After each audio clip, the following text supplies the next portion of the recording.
ചേച്ചിയോ?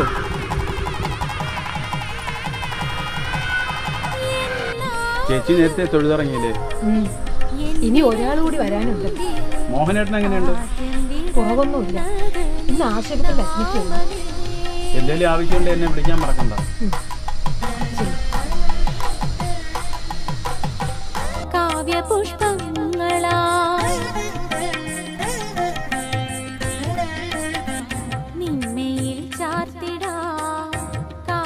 നീ ഇന്ന് അമ്പലത്തിൽ വരുമെന്ന് അറിഞ്ഞിരുന്നെങ്കിൽ നമുക്ക് രണ്ടുപേർക്കും കൂടി ഒരുമിച്ച് വരാമായിരുന്നു.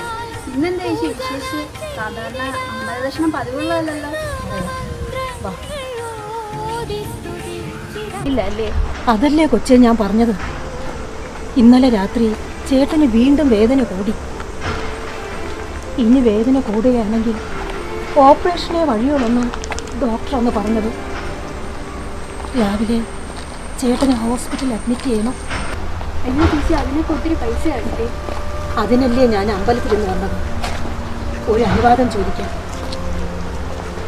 15 വർഷം മുമ്പ് ഈ അമ്പല നടയിൽ വെച്ച അദ്ദേഹം ഈ താലിമാല എൻ്റെ കഴുത്തിൽ അണിയിച്ചത്. പണത്തിന് വേറെ ഒരു വഴിയുമില്ല. ഇത് നിൽക്കുകയല്ല ചേച്ചി.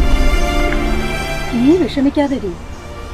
ചേട്ടൻ്റെ നട്ടലിൻ്റെ അസുഖം ഭേദമായാൽ വൈകിയാണെങ്കിൽ ഇതുപോലെ ഒരെണ്ണം വാങ്ങാമല്ലോ. വാ.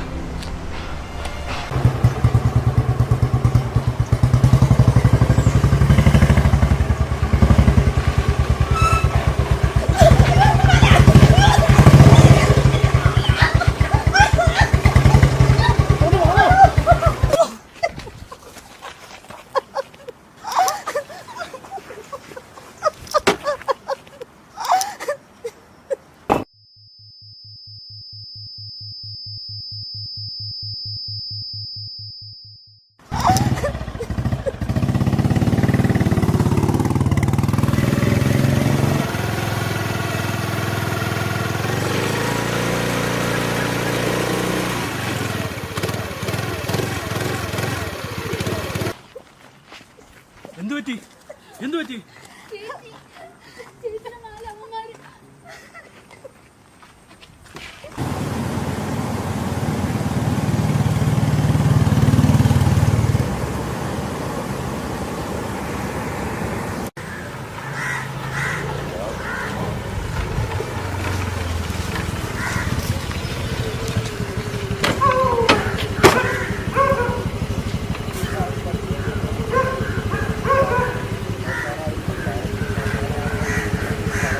ഹലോ,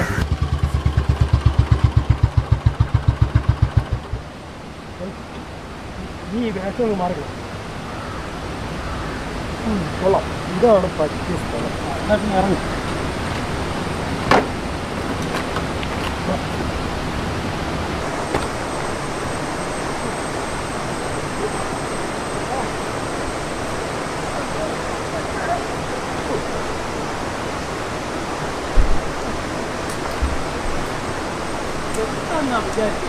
ശരിയാ.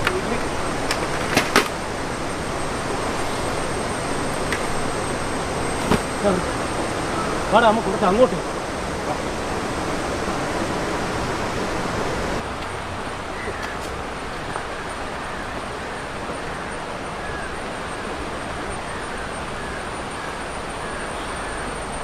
പെട്ടെന്നാ കരുതി. എന്ന് വെച്ചാൽ ആ മൂടിഞ്ഞ ജമ്പയ്ക്ക് വല്ലാത്ത ബലമല്ലേ. എടാ, അത് അവർക്ക് സ്വർണത്തിനുള്ള സ്നേഹമാണ്. അപ്പോൾ ഇതേ സ്വർണ്ണോണെന്ന് നീ ഉറപ്പിച്ചോ? പിന്നല്ലാതെ. ഇവിടെ അത്തപ്പാടി കേസുകൾക്ക് എന്താ ആഡംബരം. ഈ മുക്ക് കൊണ്ടുപോയി ഇടുന്ന കെറ്റിലമ്മമാരല്ലേ. വാ നമുക്ക് പോ. പോലീസ് അവിടുത്തെ CCTV നോക്കിക്കൊണ്ടിരിക്കുകയാണ്. നമുക്ക് ഇതൊരു ഷോർട്ട് കട്ടുണ്ട്. അതല്ലേ ഞങ്ങൾ അപ്പുറത്തങ്ങ് കാണാം. പക്ഷേ അവിടെ ഉണ്ട് ഒരാളെ കൊല്ലാത്ത അമ്പലം. എന്നൊരു കാര്യം ചെയ്യും, സമയം കളയട്ടാ. നീ വണ്ടി എടുക്കും. എടാ, എത്രയും പെട്ടെന്ന് നമുക്ക് സലീം ബായിയുടെ ഓടോളെത്തണം. വണ്ടി ബായിക്ക് കൊടുക്കണം. അപ്പോൾ ഈ പറഞ്ഞ വില തരൂ. എടാ, ഞാൻ എത്ര വണ്ടി എങ്ങനെ കൊണ്ട് കൊടുത്തിരിക്കുന്നു. പോരാത്തിന് ഇന്നൊരു നല്ല പവർഫുൾ വണ്ടി ഞാനവിടെ ഏർപ്പാടാക്കിയിട്ടുണ്ട്. പിന്നൊരു കാര്യം, ഇന്ന് 2 ജില്ല കിടക്കണം. പോകുന്ന വഴിക്ക് ഒരു ഓപ്പറേഷൻ. Okay okay.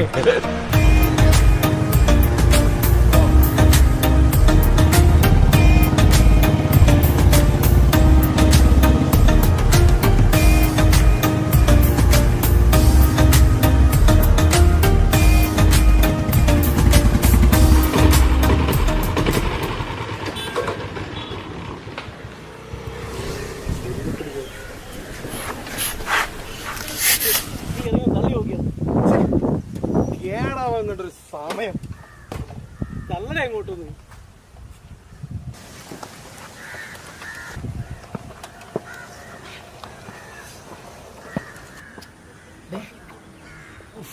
നീ എന്ത് ചെയ്യും? ഇവിടെ അടുത്ത വർഷാപ്പിലെ കാണും. ഇവിടെ ഏതെങ്കിലും വീട്ടിൽ കയറ്റി വെച്ചാലോ? അതിനെക്കാട്ടി വണ്ടി പോലീസിനെ ഏൽപ്പിക്കണല്ലോ. ഇവിടെ ഈ വണ്ടി സലീം ബായിക്ക് കൊടുക്കണം. പിടിച്ചു പറിച്ച പൊന്നിനേക്കാളും വില ഈ വണ്ടിക്ക്. പിന്നെ ഒരു കാര്യം ചെയ്യും, നീ എന്നെ കൊണ്ടിട്ട് എന്നെ കൊണ്ടുപോയി.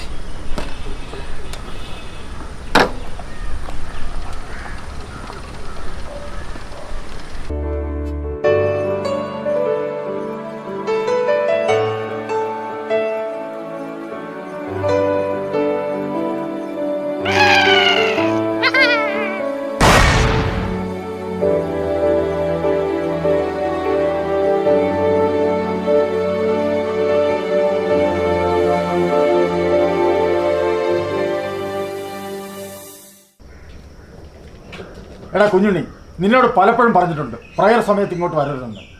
പ്രയറിൽ കൂടണമെന്ന് നിന്നോട് ആരെങ്കിലും ആവശ്യപ്പെട്ടിട്ടുണ്ടോ? മേലിൽ ശല്യം ചെയ്യരുത്. ഞാൻ ആരെയും ശല്യപ്പെടുത്തില്ല കേട്ടോ. ഞാൻ യൂട്യൂബ് നോക്കി പ്രാർത്ഥിച്ചോണ്ടിരിക്കുന്നു. ചേട്ടായി കേട്ടല്ലോ ഇവൻ എന്താണ് പ്രാർത്ഥിച്ചതെന്ന്. കേട്ടടവുകയെ കേട്ടു. ആരുടെ വണ്ടിക്കും പണി വരരുതേ ദൈവമേ, പണി വന്നാലും ഇങ്ങോട്ടാരും വണ്ടിയുമായി വരരുതേ ദൈവമേ, അങ്ങനെയല്ലേ അവൻ പ്രാർത്ഥിച്ചത്. എടാ നിന്റെ കൂടി ചോറല്ലേടാ ഈ വർഷം. എടാ കുഞ്ഞുണ്ണി, എന്തോ ഇന്ന് നിന്റെ പ്രാർത്ഥന ദൈവം കേൾക്കണം. അത് തന്നെയാടാ എന്റെയും പ്രാർത്ഥന. ബെന്നിച്ചനാണ് ഞാൻ വേണമെന്നും പറഞ്ഞുകൊണ്ട് പ്രാർത്ഥിച്ചതല്ല. എടാ കുഞ്ഞുണ്ണി, വന്ന പണികളൊന്ന് ഉച്ചയ്ക്ക് മുമ്പ് തന്നെ തീർക്കണം. പിന്നെ ഒരു കാര്യം, ഉച്ചയ്ക്ക് ശേഷം ഒന്ന് വർഷാപ്പ് അവധിയാണ്. സൂക്കേട് പിടി കിട്ടി. നമസ്കാരം. ഞാൻ താമസിച്ചില്ലല്ലോ. ഇതൊക്കെ തന്നെയാ നമ്മുടെ സമയം. ഇത് വലിക്കണില്ലെന്ന് ഈ എന്തിനാ നീ കൊണ്ട് കിടക്കുന്നത്? ഇന്ന് അവധിയെന്നോ എന്തോ പറയുന്നത് കേട്ടു. എൻ്റെ ആദ്യ ദിവസം തന്നെ ഇങ്ങനെ. ഗോയപ്പിള്ളയ്ക്ക് അവധിയൊന്നുമില്ല. ഉച്ചയ്ക്ക് ശേഷം ഒരു യാത്രയുണ്ട്, വേണമെങ്കിൽ നമുക്കൊപ്പം കൂടാം. പിള്ള അകത്തോട്ടേക്ക് ഈ ഡ്രസ്സൊക്കെ ഒന്ന് ചേഞ്ച് ചെയ്യും. കുഞ്ഞുണ്ണി കൂടെ ചെല്ലും. വരികണ്ണ തുണിയൊക്കെ മാറി നിൽക്കുക.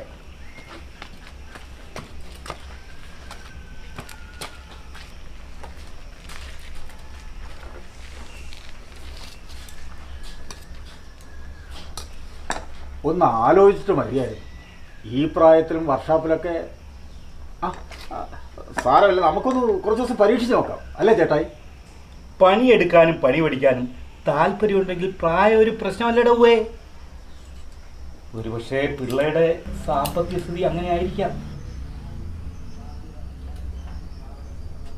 ഇന്ന് ഉച്ചയ്ക്ക് ശേഷം അവധി എന്ന് പറഞ്ഞല്ലേ, എന്തെങ്കിലും വിശേഷമുണ്ടോ? വർഷാവർഷം മിച്ചം കിട്ടുന്ന പൈസ കൊണ്ടുപോയി അനാഥാലയങ്ങൾക്കും അഗതികൾക്കും വൃദ്ധസദനങ്ങൾക്കും കൊണ്ടുപോയി കൊടുക്കും. എങ്കിലേ അവർക്ക് തൃപ്തിയാവുകയുള്ളൂ പോലും. വൃത്തിയേട്ടവന്മാര് മൊബൈല് നോക്കി തന്നെ നിന്റെ കണ്ണിങ്ങനെ ആയത്. കൊച്ചിലെ ഞാൻ നല്ല പഠിക്കുമായിരുന്നു. 3ാം ക്ലാസ്സിൽ ഒരു പദ്യമുണ്ട്, മാമരം കോച്ച തണുപ്പത്ത്. അത് പഠിച്ചാണ് എന്റെ കണ്ണിങ്ങനെ ആയത്. മുണ്ട് നോക്കണ്ട, നോക്കട്ടെ. അല്ല പാൻറ് നോക്കാനേ. കുടുംബമൊക്കെ എങ്ങനെയല്ലേ? കുടുംബമൊക്കെ വലിയ കോമഡിയാണ്. അപ്പച്ചൻ നേരത്തെ ചത്ത്, അമ്മച്ചി കഴിഞ്ഞ ഓണത്തിനും പോയി. നീ കല്യാണമൊന്നും കഴിച്ചില്ലേ? ഓഹോ, അവളിവിടെ ജോലിക്കുന്ന ഒരു ബംഗാളിയിലൂടെ വിളിച്ചോടി പോയി. പിന്നെ നീ അവള് അന്വേഷിച്ചൊന്നുമില്ലേ? അതെങ്ങനെയാണ്? ഇതറിഞ്ഞല്ലേ എന്റെ അമ്മച്ചി ഹൃദയം പൊട്ടി മരിച്ചത്. പിന്നെ 16 കഴിയാതെ വിളി ഇറങ്ങാൻ പറ്റുമോ? 16 കഴിഞ്ഞപ്പോ ഞാൻ എവളെ കാശ് മറന്നും പോയി. നീ വാ, പണിക്കിറങ്ങാം. അണ്ണാ നിക്കി അണ്ണാ, വെറുതെ പണിയൊന്നും പഠിക്കില്ലേ അണ്ണാ. അണ്ണാ താങ്ങി തൂങ്ങിയൊക്കെ നിന്നാ മതി. കുഞ്ഞുണ്ണി, എനിക്ക് പണി പഠിക്കണം. ചാവുന്നവരെ പണി ചെയ്ത് കുടുംബം നോക്കണം. നീ വാ. ഇങ്ങനൊക്കെ എന്തോ നിന്റെ കുരു.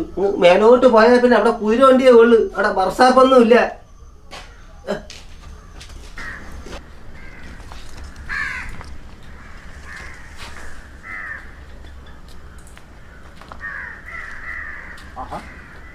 ഐശ്വര്യമായിട്ട് ചേട്ടായിയുടെ കയ്യിൽ നിന്ന് ആ സ്റ്റാമ്പ് ഒന്ന് വാങ്ങിച്ച് എന്നിട്ട് ആ വണ്ടിയുടെ ഓയിലൊന്ന് ചോദിക്കണം. അതായിരിക്കട്ടെ ആദ്യത്തെ കഥ.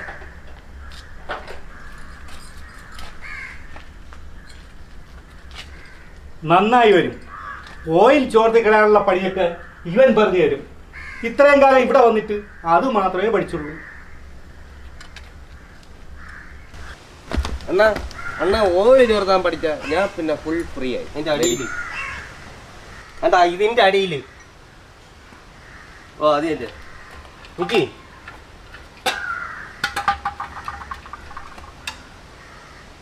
ഇളകിയില്ലേ? ഗോപിപ്പിള്ളേ, നിങ്ങളുടെ പണി കൊള്ളാം. മുൻപരിചയം വല്ലതും ഉണ്ടോ? കണ്ട് പരിചയമുണ്ട്. മതി മതി. എടാ ബെന്നി, അതാ ഞാൻ പറഞ്ഞത്, പ്രായം ഒരു ഘടകമല്ലടാവേ.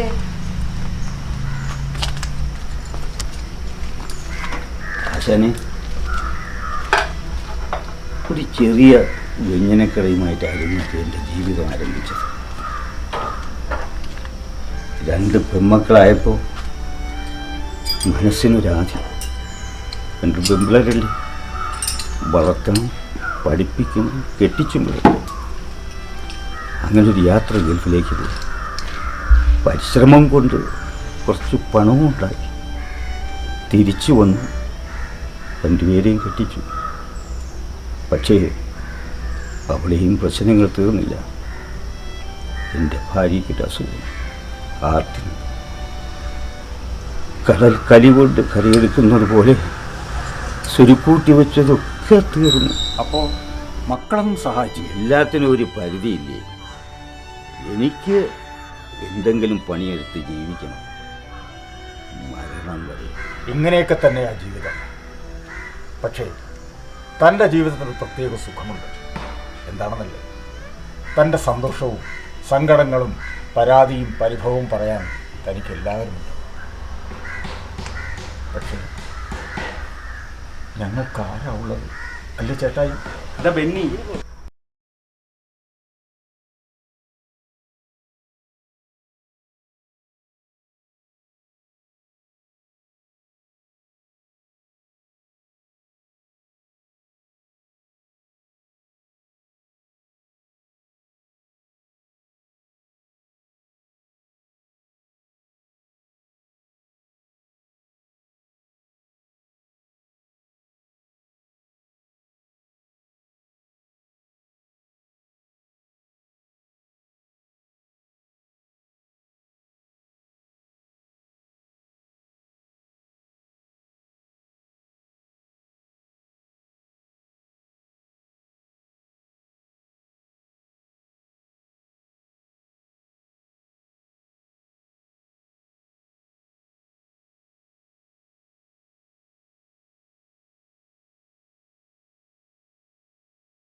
ആളൊരു വലിയ അഭിമാനിയായിരുന്നു. കാര്യങ്ങളെല്ലാം നാട്ടുകാർ അറിഞ്ഞപ്പോൾ ചെക്കൻ വീട്ടുകാരും കല്യാണത്തിൽ നിന്ന് പിന്മാറി. പെങ്ങന്മാരുടെ വിവാഹം നടക്കേണ്ട ദിവസം അന്ന് പള്ളിക്കൂടത്തിൽ നിന്ന് വീട്ടിലെത്തി. അവിടെ കണ്ടത് എൻ്റെ അമ്മച്ചിയും പെങ്ങന്മാരും കഴിക്കോലിൽ തൂങ്ങി നിൽക്കുന്നതാ. 3 നാളുടെ അടക്കവും കഴിഞ്ഞ് പള്ളിയിൽ നിന്ന് ഇറങ്ങുമ്പോൾ ആരോ തന്നിത്തിരി പൈസ, അതും കൊണ്ട് നാട് വിട്ടതാണ്. അവസാനം എങ്ങനെയൊക്കെയോ ഇവിടെ എത്തിച്ചേർന്നു. കടത്തിണ്ണയിൽ കിടന്നുറങ്ങിയ ഞങ്ങളെ വിളിച്ചുണർത്തുകയല്ല, ജീവിതം വെച്ച് നീട്ടിയായിരുന്നു ഞങ്ങളുടെ ദൈവം മണിയാശാൻ. ദേ ഇവൻ്റെ അപ്പച്ചൻ ആശാനാ ഞങ്ങളെ ഈ പണി പഠിപ്പിച്ചത്. ഞങ്ങളുടെ വർഷാപ്പ് ജീവിതത്തിൻ്റെ 50-ാം വർഷം. വല്യമ്മച്ചിയുടെയും പെങ്ങന്മാരുടെയും ഓർമ്മദിനം കൂടിയാണെന്ന്. ഞങ്ങളുടെ പെങ്ങന്മാർക്കില്ലാത്ത കുടുംബജീവിതം ഞങ്ങളും വേണ്ടാന്ന് വെച്ചു. സമ്പാദ്യത്തിൻ്റെ ഒരു ഭാഗവുമായി എല്ലാ ഓർമ്മദിനത്തിലും ഞങ്ങൾ ഇറങ്ങും. സമ്പാദിച്ചു വയ്ക്കാൻ നമുക്കാരാ ഉള്ളത്? അണ്ണനറിയാമോ, പാലാ കോലാണെന്ന് എൻ്റെ അപ്പച്ചനെ വയസ്സായാലും തൂച്ചു പെണ്ണിട്ടിച്ചോണ്ടില്ലേ ഞാൻ ഇങ്ങനെ ആയത്? അല്ലെങ്കിൽ എങ്ങനെ ഇരിക്കേണ്ടതാണ്? പള്ളിക്കൂടത്ത് നല്ലോണം പഠിച്ചുകൊണ്ടിരുന്ന എന്നെ 8ാം ക്ലാസ്സിൽ പഠിത്തം നിർത്തി ഈ വർഷാപ്പിൽ കൊണ്ടാക്കി. അതെന്ന് സത്യം അറിയാം, എനിക്കൊരു CBI ഓഫീസർ ആവണമെന്നായിരുന്നു എൻ്റെ ആഗ്രഹം. ബെസ്റ്റ് CBI ഓഫീസറും 8ാം ക്ലാസ്സിൽ 8 തവണയാണ് തോറ്റത്. അങ്ങനെയാണ് അവൻ്റെ അമ്മച്ചി ഇവിടെ കൊണ്ടാക്കിയത്.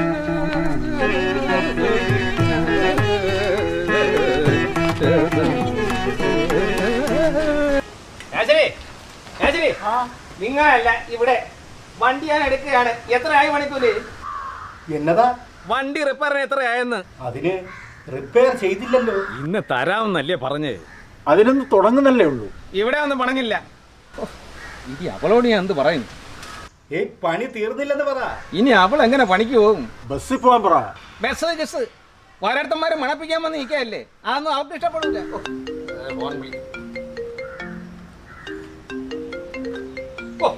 അവള് വിളിക്കുന്നു. മേശരി ഒന്ന് മറുപടി പറയണം. മേശരി ഒന്ന് മറുപടി ഒന്ന് പറയണം. മേശരി അണ്ണ അറ്റൻഡ് ചെയ്യണ്ട, ഞാൻ സംസാരിക്കാം. എടിയേ, ഞാൻ നമ്മളെ മെയിൻ മേശരിയെ കൊടുക്കാം. ഹലോ, മെയിൻ മേശരി സംസാരിക്കുന്നു. നിങ്ങളെ പണി ഞാൻ ഉച്ചയ്ക്ക് തീർത്ത് തരാം. അതിന് ഞാൻ ഒന്നും പറഞ്ഞില്ലല്ലേ, ഞാൻ കൊടുക്കാം. എടി മാലുവേ, എന്റെ പൊന്നു മാലു, നീ നടങ്ങ്. ഞാൻ ഇന്ന് വണ്ടിയും കൊണ്ടേ വരൂ. അവന്മാർക്ക് എന്നെ അറിഞ്ഞുവിടാത്തോണ്ടാണ്. ഓ നിന്നെ ഒരു ടാക്സി പിടിച്ചാലും കയറ്റി വിടാം. കട്ട് ചെയ്തു. ഓ ആയിക്കും. എടി, നിനക്കെന്നെ മനസ്സിലായില്ല. ബാക്കി ഞാൻ വീട്ടിലോട്ട് വെട്ട്. വെക്കണി പോ. ഞാനൊന്ന് വിരട്ടി പേടിച്ചു പോകും. പടി കിടക്കട്ടെ.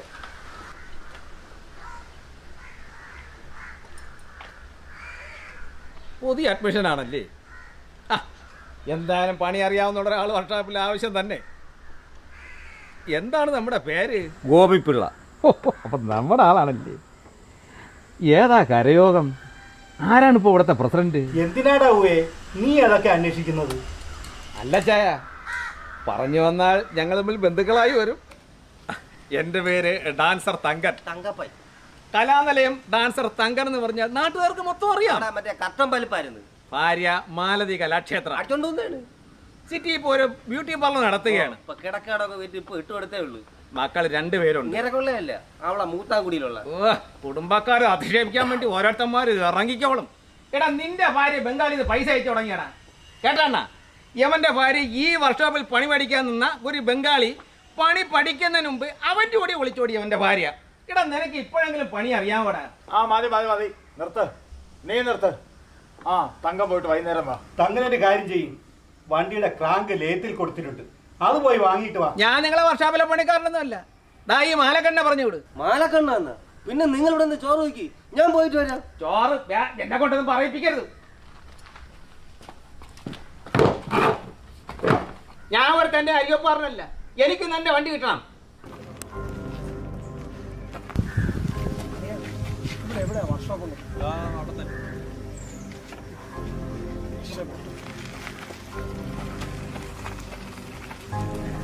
ഈ ക്ലാസ് മാറും. ഓ, 2 വണ്ടിയായിട്ട് വരുന്നു. ഇവിടെ ഇന്നലെ കൊടുത്ത ഇതുവരെ കിട്ടിയില്ല. താൻ പേടിക്കണ്ടോ, ഞങ്ങൾ ഇന്ന് പണി ചെയ്യുന്നില്ല. ഗോപിള്ളേ, നാളെ മതിയെങ്കിൽ വണ്ടി ഇങ്ങനെ കയറ്റി വയ്ക്കാൻ പറ. ഇത് പറയാൻ അണ്ണം പോണ്ട, ഇത് ഞാൻ പോയി പറയാം.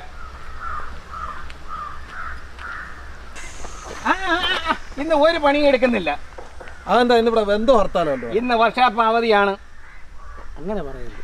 എത്ര കാശ് കൊടുക്കണ്ടേ ഈ വണ്ടി ഒന്ന് ശരിയാക്കി തരണം. അതിന് മേശരി സഹായിച്ചേ പറ്റൂ. മേശരിയാ? ആളിനെ കണ്ടാ മനസ്സിലായില്ലൂടെ? ഞാൻ ഡാൻസർ തങ്കൻ. തങ്കൻ അങ്ങോട്ട് മാറിയില്ലേ?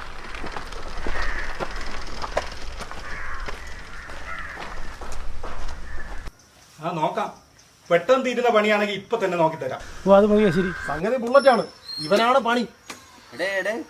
നമ്മളെ ബേബിച്ചനെ ബുള്ളറ്റ് ബേബി എന്നാണ് നാട്ടിൽ അറിയപ്പെട്ടത്, അതറിയാം. പിന്നെ ഒരിക്കൽ ബുള്ളറ്റിൽ നിന്ന് വരുന്നത്, അതിന് ശേഷമാണ് ബുള്ളറ്റ് കയറാത്തത്, അറിയാ. വീണ കാര്യമൊന്നും ഇങ്ങോട്ട് പറയണ്ട. എടാ, ക്ലച്ച് ലൂസാക്കാൻ പറഞ്ഞപ്പോൾ ബ്രേക്ക് ലൂസാക്കി വെച്ചവനാ. ട്രയലിന് ഓടിയപ്പോഴാ ഏട്ടായി വീണത്. എടാ ബെന്നി, ആ വണ്ടി ഇങ്ങനെ എടുത്തു പോയതാ.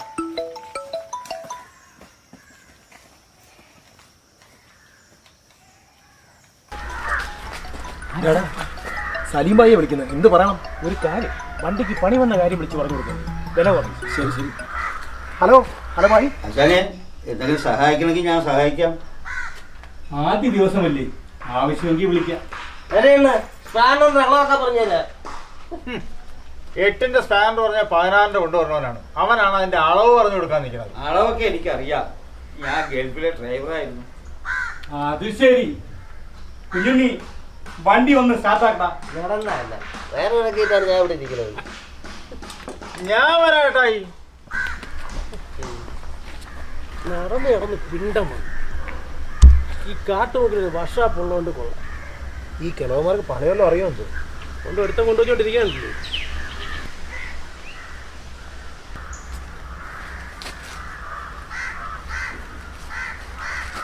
നല്ല കാര്യം ഉണ്ടായിരുന്നു നിങ്ങൾക്ക് ഇങ്ങോട്ട് വരാം. അതെന്താ ഇവന്മാർക്ക് പണിയൊന്നും അറിയില്ല? ഓ അറിയാം, പൈസ വാങ്ങിക്കാൻ അറിയാം. നിങ്ങൾ പേടിക്കണ്ട. നിൽക്കുന്നണ്ട ഗോപിനാഥൻ നായർ എൻ്റെ അളിയനാണ്. കപ്പലിലായിരുന്നു പണി, ഇവിടെയല്ല മാലിയിൽ. എനിക്ക് അങ്ങയുടെ ഒന്ന് പറ, പെട്ടെന്ന് ശരിയാക്കി തരാം. ഓ മുശകൂടന്മാരല്ലേ, ഞാനേ പെട്ട് കിടക്കുന്നു. നിങ്ങൾ ആ പഴയ മറ്റേ വർക്ക്ഷോപ്പിൽ പോയാൽ മതിയായിരുന്നു. ദൂരം കുറവല്ലേ, ഒരു 6-7 കിലോമീറ്റർ അല്ലേ ഉള്ളു. 6-7 കിലോമീറ്ററോ? ഓ ഒരു 8 കിലോമീറ്റർ. ബുള്ളറ്റല്ലേ ഇരിക്കുന്നത്, ഓടിച്ച് പോയാൽ പോരെ അങ്ങ്. ഊളത്തരം പറയാതെ ഇയാളുടെ പോകാൻ പറ, അല്ലെങ്കിൽ ഞാൻ ഇയാൾക്ക് അടി കൊടുക്കും. പ്രശ്നം ഉണ്ടാകണ്ട. ഓ ഈ സാറന്മാർക്ക് 2 കസേരത്തിട്ടുറേ. ആരുടെയും ഭാര്യ വീടൊന്നുമല്ല ഇത്, ഇരുത്തി സൽക്കരിക്കാം. ഭാര്യ വീട് അതെന്താണെന്ന് എനിക്ക് അറിയാവേ. പറ പെണ്ണ് കേട്ടാത്തോമാര്. തന്നോട് പറഞ്ഞില്ലേ പോയിട്ട് വൈകുന്നേരത്ത് വരാൻ. ദാളിയനെ മറ്റെന്നെ ഞാൻ നോക്കൂലാട്ടാ. എന്താ വേവിച്ച ഒരു തപ്പല്? ബുള്ളറ്റിന്റെ പണിയൊക്കെ മറന്നാ? മാറിയില്ലടാ അങ്ങോട്ട്.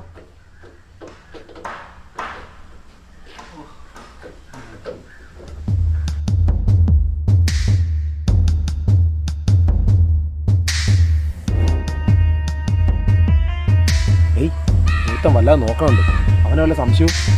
നിനക്ക് വട്ടുണ്ടാടാ, അവനെ കണ്ടാലേ അറിഞ്ഞോളൂ ക്ലീവ് ചെയ്ത കേസാണെന്ന്. എന്ത് അവിടെ പോയി?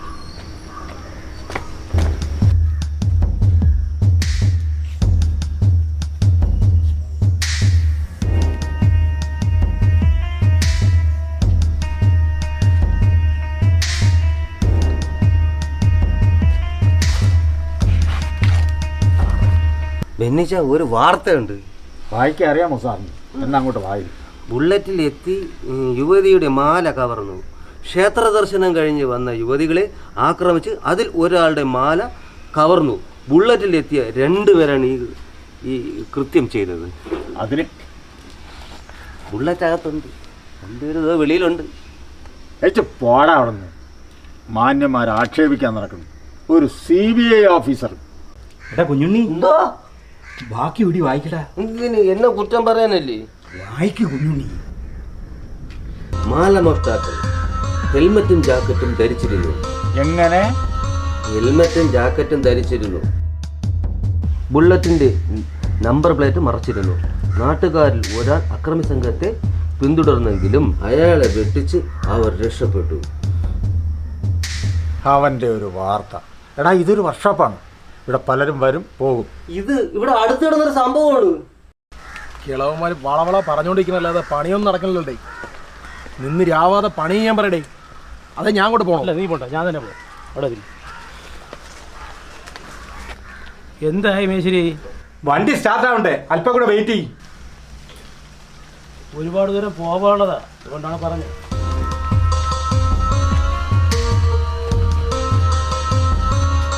ചേട്ടായി വണ്ടിയുടെ പണിയൊക്കെ തീർന്നു. ഇതല്പം വൈകൂടാവേ. ചേട്ടായി അവൻ്റെ വാർത്തയും കേട്ടോണ്ടിരുന്നു. നമുക്ക് നോക്കാം. കഷ്ടം. ഈ കിഴങ്ങൻ പറഞ്ഞ എന്തേലും ഒരേ. ആശാനെ, ജാക്കറ്റ് വരുന്ന വഴിയിൽ ഉപേക്ഷിച്ചാണെങ്കിലോ? അപ്പോൾ ഹെൽമറ്റോ? അത് നിങ്ങൾക്ക് അറിഞ്ഞു കാണും, അതുകൊണ്ടല്ലേ അമ്മ ഈ ഊട് വഴി കണ്ടുപിടിച്ചത്. ഉറപ്പിച്ചോ? ഉറപ്പിച്ച്. കണ്ട ഈ നമ്പർ പ്ലേറ്റില്ലേ പശയുടെ അംശമുണ്ട്. അമ്മ പേപ്പർ കൊണ്ട് അവൻ മറച്ചതാണ്.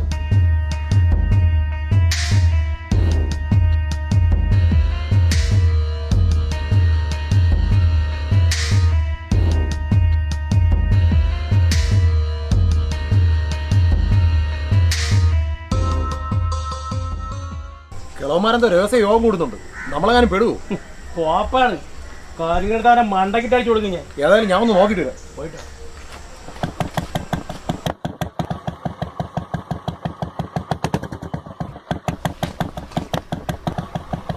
ഒരു 5 മിനിറ്റ് കൂടി. ഓ ശരി. വണ്ടി റെഡിയായിടാ. ആ വെറുതെ ആ കിളവന്മാരെ സംശയിച്ചു.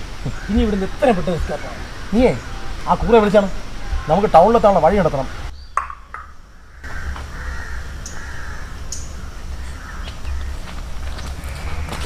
എന്താണ് കാര്യം?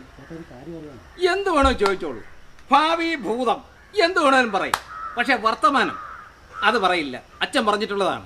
ചേട്ടാ ഈ റോഡ് വഴി പോയാലോ ഇവിടെ ചെന്ന്? പിള്ളക്ക് എങ്ങോട്ട് പോകണം? ഈ റോഡ് എങ്ങോട്ടും പോകും. ഏത്? ഈ റോഡ് എങ്ങോട്ട് വേണോ പോകും. ഹോസ്പിറ്റൽ ജംഗ്ഷനിൽ പോകാൻ പറ്റുമോ? ഇല്ല. പക്ഷെ എങ്ങോട്ട് വേണോ പോവാ. Market junction? ഇല്ല. പക്ഷെ എങ്ങോട്ട് വേണോ പോകും. അടുത്ത് മണ്ടക്കെട്ട് അടിച്ചിരിക്കാൻ വന്ന് കേറ് പോരൊന്ന്. മേശരി, അപ്പൊ ഞാൻ പോയി സ്രാങ്ക് വെച്ചോണ്ട് വരാം. ക്രാങ്ക് വാ, ക്രാങ്ക്.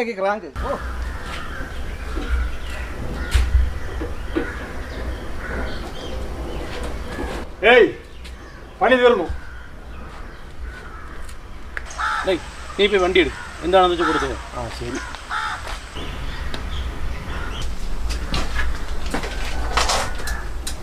ഒന്ന് പുറത്തിറക്കാൻ സഹായിക്കും. ആയിക്കോട്ടെ. എത്രയായി?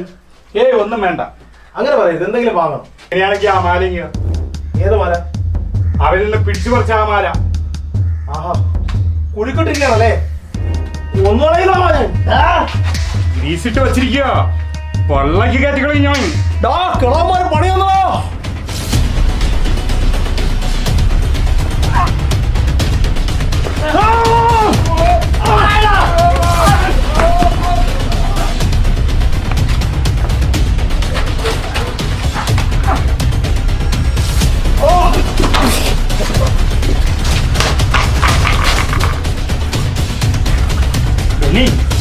ഇവനെ കൂടെ ഇങ്ങനെ പൊക്കടാ.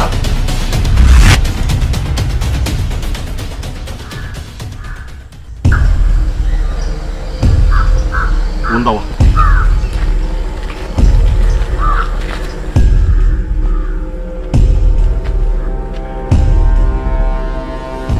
ഇതിലാരാ ബേബി? ഞാനാ സാറേ ബേബിച്ചൻ. ഞാനാ ഫോൺ ചെയ്തത്. അവരോട് അത് രക്ഷപ്പെട്ടു സാറേ? അവരകത്തുണ്ട് സാറേ. ഞാൻ ആദ്യം പോയി അമ്മേരൊന്ന് കണ്ടിട്ട് വരാം. മോന്താ, നിനക്ക് കൈധരിക്കുന്നുണ്ടാവും. കഴിഞ്ഞ മാസം നീ ഉണ്ടാക്കിയ കേസ് ഒരിക്കലും തീർന്നിട്ടില്ല. സാറേ, ഇത്ര കേസുകളുണ്ട്, എന്നെ കൊണ്ട് കൈ കെട്ടിട്ട് നോക്കിക്കാൻ പറ്റില്ല. നീ വാ.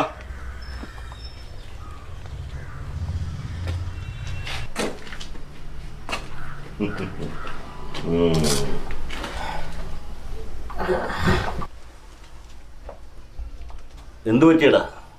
ചോര വരുന്നുണ്ടല്ലോ. സാറേ, അത് പിടിവലിക്കിടയിൽ ആ പടിയിലിടിച്ച് തലയ്ക്ക് പരിക്കേറ്റതാ. മാല എവിടെടാ? സാർ, മാല എന്റെ കയ്യിലുണ്ട്. പോലീസിന്റെ പണിയൊക്കെ നേരത്തെ തീർത്തല്ലേ? മുകുന്ദാ,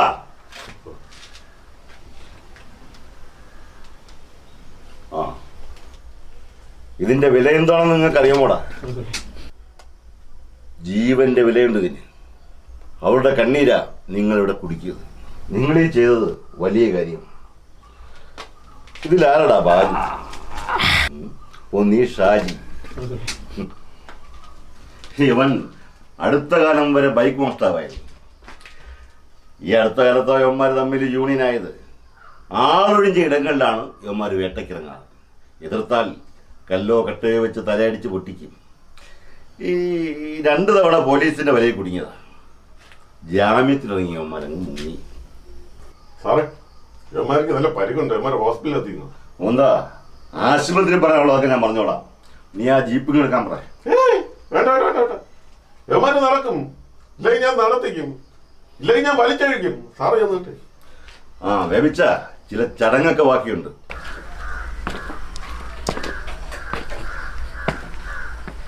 ആ മുകുന്ദ,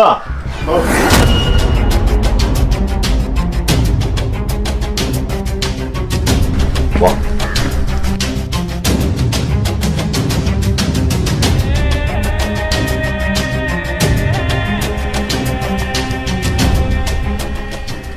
എന്താ ഇവിടെ ഒരു ചർച്ച? ഒരു കാര്യം. ആ പറയൂ. സാറിനോടല്ല, ഈ സാറിനോടാ. സാറേ, ഇവർക്ക് സാറിനോട് ഇപ്പോൾ പറയട്ടോ. ആടാ,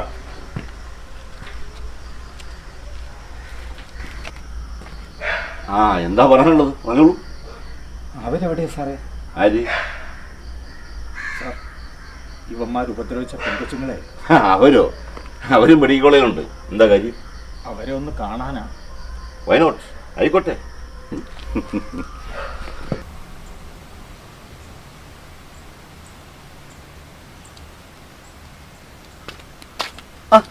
ഇത് ആരുടെ? ഞാൻ കുഞ്ഞുണ്ണി. നീ ഒരുങ്ങിക്കെട്ടി എവിടെ പോകണ്ടേ? കല്യാണത്തിനോ? കല്യാണത്തിന് പോണ കേസ് അത്ര നിങ്ങൾ സംസാരിക്കില്ലേ? ആശുപത്രി ഇങ്ങനെ ഒരുങ്ങിയാ പോരേണ്ട. നന്നായിരിക്കുന്നു, ബെസ്റ്റ്. ഇത് അങ്ങോട്ടൊന്ന് നോക്കിയാണ്. രണ്ടാളും നല്ല സന്തോഷത്തിലാണല്ലോ. സന്തോഷം കാണും. കയ്യിരിക്കുന്ന കായ് കൊണ്ട് കൊടുക്കാൻ പോയല്ലേ? വേണ്ടടാ ഉവേ, എനിക്കെൻ്റെ കാലിന് ഒരു കുഴപ്പമില്ല. ഏട്ടായി, അവർക്ക് കൊടുക്കാനുള്ളതെല്ലാം ഇതിൽ ഭദ്രമായി ഞാൻ സൂക്ഷിച്ചിട്ടുണ്ട്. അത് നീ തന്നെ കൊടുത്താൽ മതി. ഏട്ടായിയെ, ഒരുത്തനവിടെ ഒരുങ്ങിക്കെട്ടി നിപ്പുണ്ട്. കുഞ്ഞുണ്ണിയല്ലേ, നീ ഒന്നും പറയാൻ നിൽക്കണ്ട. തടിയന്മാര് പോയി കാണുമെന്നോ? ഇന്നാം കാണാൻ ഉടക്കാൻ വന്നാൽ ഈ ക്രാങ്കോട്ടന്മാരെ കുത്തി കയറ്റും.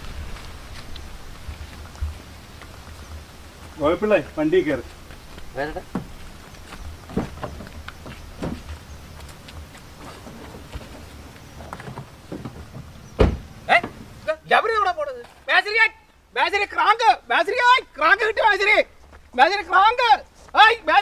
ചേട്ടായിയെ, ആ ഡാൻസർ തങ്കം വരുന്നുണ്ട്. ഓ, അയാളുടെ കാര്യം ഞാനങ്ങ് മറന്നു. എടാ കുഞ്ഞുണ്ണേ, അതങ്ങ് വാങ്ങി വെച്ചേ. അത്യാവശ്യമാണെങ്കിൽ ടാക്സി വിളിച്ച് പോകാൻ പറ. ആ പൈസയൊക്കെ ഞാൻ കൊടുക്കാന്ന് പറ. നല്ല ഒരു യാത്ര പോവാനും തമ്മയിക്കൂല. ഏട്ടായി, അങ്ങനെ 50-ാം ഓർമ്മ ദിനം എന്നും ഓർക്കുന്ന ദിനമായി മാറി. കർത്താവിന് നന്ദി. ടാക്സി ഈസി ഒന്നും വേണ്ട, അവള് വേറെ ആരെയും വണ്ടി കയറി പോയി. അനിയ, നീ നാളെയെങ്കിലും ആ വണ്ടി ഇത് ശരിയാക്കി തന്നേ. നീ ഇതെവിടെ പോണത്? ബംഗാളി പോണ? അതിന്റെ പെമ്പാരെ വിളിക്കാൻ വേണ്ട. അവളിപ്പോ അവിടുത്തെ പഞ്ചായത്ത് പ്രസിഡന്റാണ്. അവള് MLA ആകുമ്പോ ഞാനും പോകും. മതി. MLA ആയിട്ട് പോയാ മതി. അതുകൊണ്ട് പിള്ള ഇപ്പൊ എങ്ങോട്ട് പോണ്? കണ്ടൂടെ? ആശുപത്രി പോണു. ഓ, ആശുപത്രി പോണ? പിന്നെ പിള്ള ചെല്ലി ആശുപത്രി. ആശുപത്രി ബേബിച്ചനാണ് അറ്റാക്ക് ആയിരിക്കും. ഓ, തീരുന്നതിന് മുമ്പ് ഒന്ന് നേരെ കണ്ടിടായിരുന്നു. ബേബിച്ചന് വേറെ പണിയുണ്ട്.